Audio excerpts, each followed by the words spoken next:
Welcome to the world of tomorrow. For those of you who aren't in the know, who aren't as cool, if you've never seen Futurama, that is one of my favorite lines from Futurama.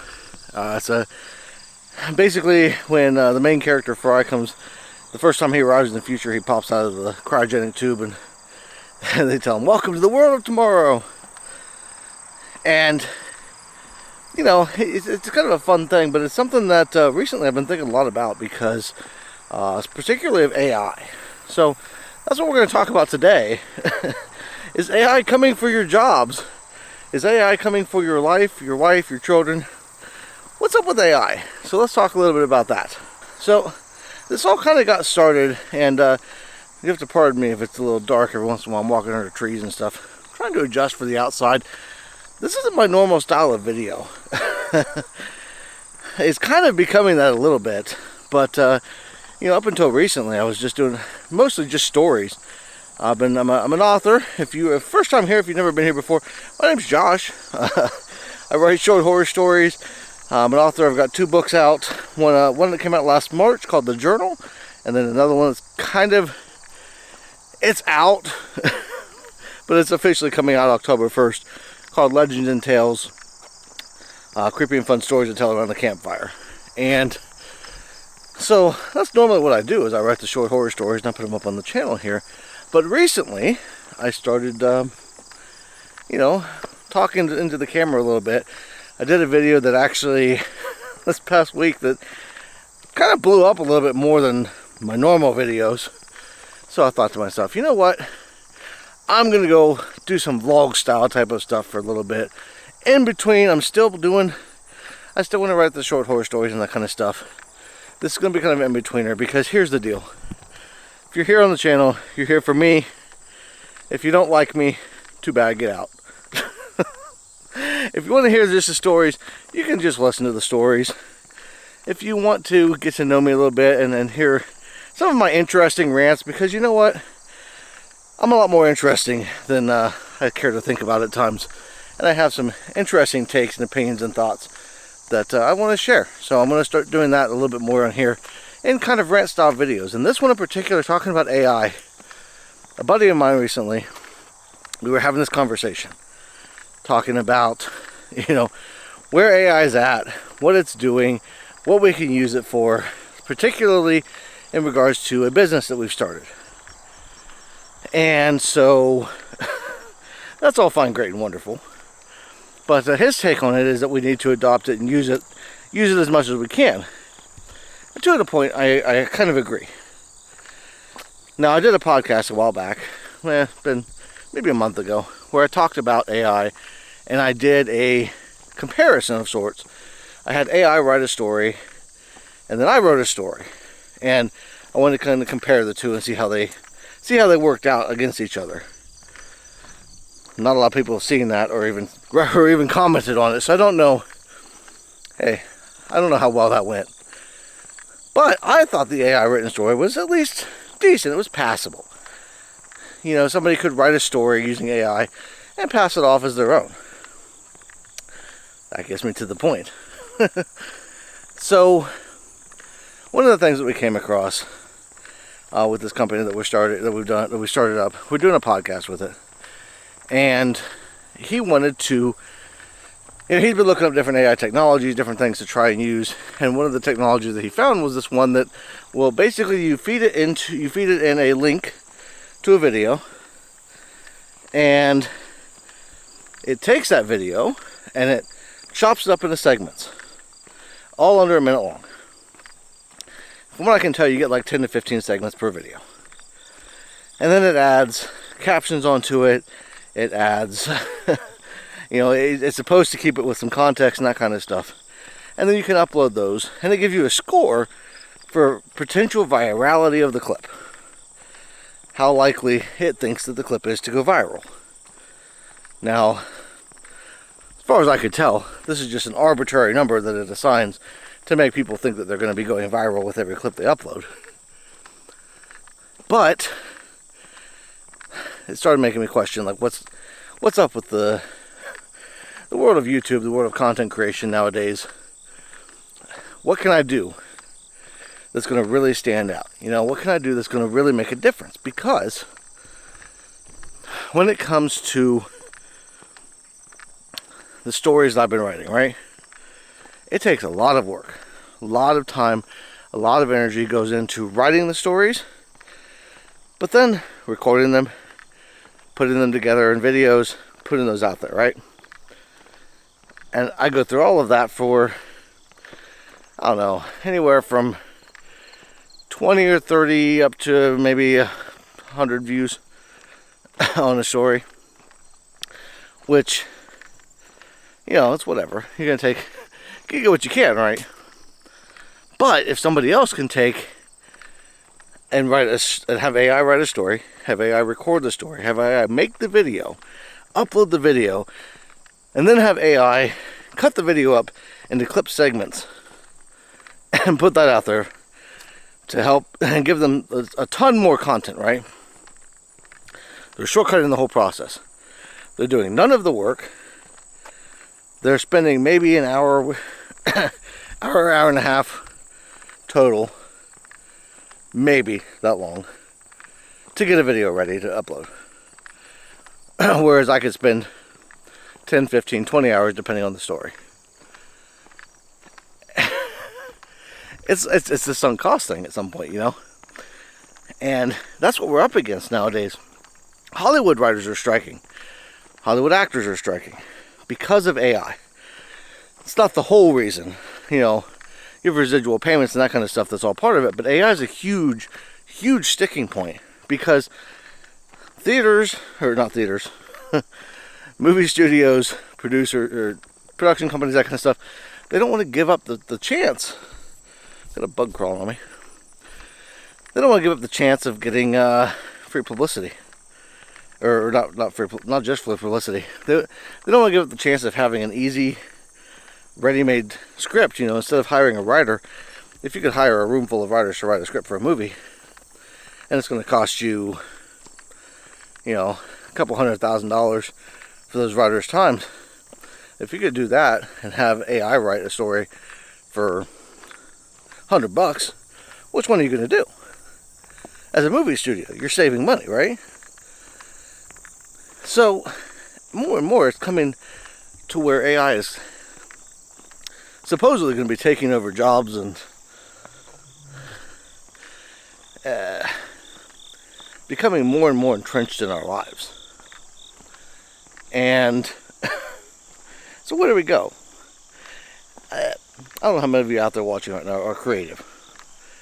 I've found over the past few years that I'm a lot more creative than I ever thought I was. I never really thought of myself as an artist or a writer or anything like that. At least until recently. So now I'm looking at it from a completely different angle, you know. I want to build a career, I want to build a life doing this, writing stories, creating content.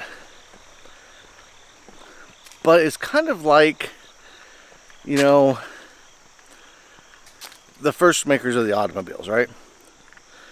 The automobiles were expensive. They were hard to create. They were hard to, you know, you put one together, it took forever to put one together. Henry Ford comes along, and this is real early days, right?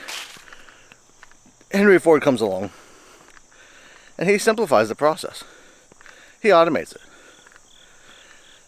And now, everybody can, you know, a lot more people can afford to buy an automobile because they're easy to put together, you're saving costs, you're saving time. And so it's kind of a similar thing here. You know, one of the things that my buddy had said to me when we were talking about this whole thing, because I said to him, I told him exactly what I just said here, that somebody could automate the whole process of creating a video. He said, well, why don't you do that? Why don't you create a channel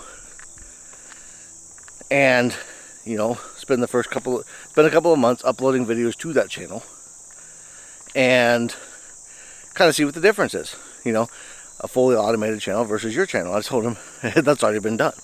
There are plenty of channels out there. There are plenty of people out there that are already doing that to great effect, you know. They're automating the whole process of creating videos. And then those videos are being put out tens of thousands, hundreds of thousands, millions of views. And these people are making ad dollars off of this. Sorry, my sinuses or allergies and stuff are really bad right now. But people are making millions, maybe not millions of dollars, but they're making a lot of money off of ad revenue from content that really doesn't take any effort or creativity. And it's incredibly frustrating because essentially it's cheapening creative works. You're taking what would be, a way to make a proper living for somebody like me, and you're cheapening it because you're flooding the market with even more than was already there. When YouTube came along with broadcast yourself, anybody with a camera phone could make content, could make videos, talk about whatever they wanted to talk about. It's upload yourself or broadcast yourself. So people did that. I think we'll go up here and sit on this. Let's up here for a minute. It's kind of hard to think and talk sometimes while I'm walking at the same time. And I just feel like this is like an appropriate little spot right here. Just to chill for a few minutes. Hopefully without anything crazy happening. Keep an eye out for any trains. But people could broadcast themselves. They could record whatever and upload it. And so you went from where it was, if you wanted to get on the big screen or you wanted to have a TV show or something, if you ever had a dream of making movies, you went from that being nearly impossible to being something within reach. If you could get a hold of a decent camera and then you could write a script and get some of your friends to act in it, you could create anything you wanted to and upload it to YouTube. So, that was a good thing. That helped out a lot of people that wouldn't have normally had access to it. And then corporate America got involved. And they started taking over a lot of things. And some of the channels that grew huge on YouTube. And they became more corporatized. And it became about the money. But it was still there where, you could still have the potential of uploading, coming up with an idea. An artistic idea of a movie, a TV show, whatever. Recording that, putting it out there. And you could still potentially have people see it. Now, with AI, it's become even more swamped. It's becoming even harder to have that actually become a reality. Let me adjust this a little bit here. Got a little bit dark for a minute there. But it's becoming even harder to fix that reality, to have that be a reality if you have that as a dream, because you're in a situation where you are competing now not just against other people who are creative, because before, if you're competing, if I'm writing stories and I'm competing against 1,000 other people that are all writing stories and uploading them and whatever, that's one thing. But now you're not just competing against other people, you're competing against AI, you're competing against tech for creative stuff. And that goes to jobs. Jobs are a big part of that. People are now competing in industries where, whether it's the marketing industry, whether it's, writing, coding and that kind of stuff. IT jobs are at risk. Analyst jobs, financial jobs, they're all at risk. You're now competing against a machine that doesn't require payment, doesn't require eating, sleeping, any of that stuff.